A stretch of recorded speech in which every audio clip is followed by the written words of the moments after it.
afterwards, please come. I've been preparing for it all morning. So I have to jump straight in because we have 15 minutes to cover the local. So really quick, I'll tell you guys a little bit about me if you don't know me. I look really good on paper. That just looks really good on paper. I'm good with words, so it just sounds great. But I own a coaching and consulting business. I am pursuing my PhD in clinical psychology with the emphasis in marriage and family therapy. I'm a certified life coach, an author, and I do a lot of speaking. So I focus on empowerment. I've spent a lot of time dealing with women in particular, parenting, business, healing, all of those components. And I left my job in corporate America about a year and a half ago. So I walked away with the idea that, first of all, I was going to travel and move around a lot. So I went to Africa, I was in Greece, I was in Italy, I was in Rome, just kind of enjoying the fruits of my labor because I've been working since about 13.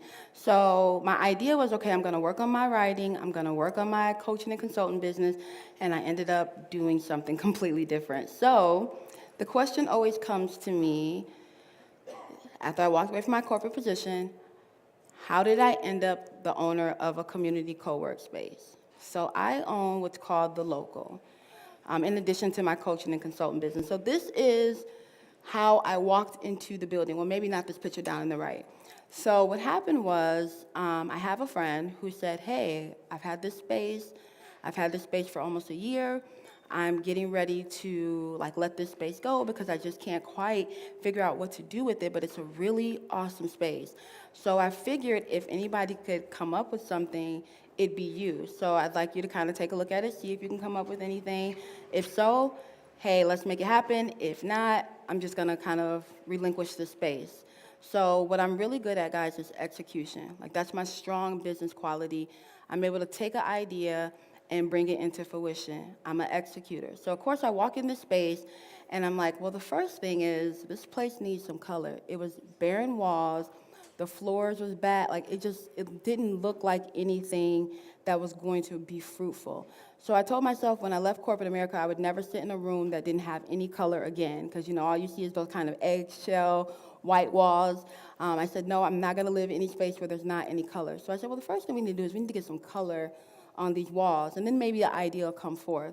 So I began walking through the rooms, and I'm like, well, let's do this color, let's do this color. And so the logo was literally a melting pot of maybe 8 or 9 different bright, bold color rooms. And so slowly the concept began to build around it. I walked into one room one day, and I said, hey, well, why don't we make this a conference room? It's a really long room.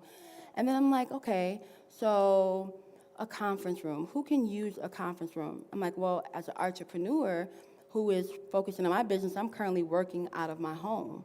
And I said, I'd love to have a place where I could meet with multiple people without having to go to a coffee shop and worry about an invasion of privacy. I also was seeing clients, and I'm like, there'd be times where I'd be in public and my clients would be kind of in full-blown tears, and I'm like, okay, so this is, a little impersonal, but I didn't have a space. So I said, well, I'm sure as an entrepreneur, if I could utilize a space like that, someone else would. So then I walked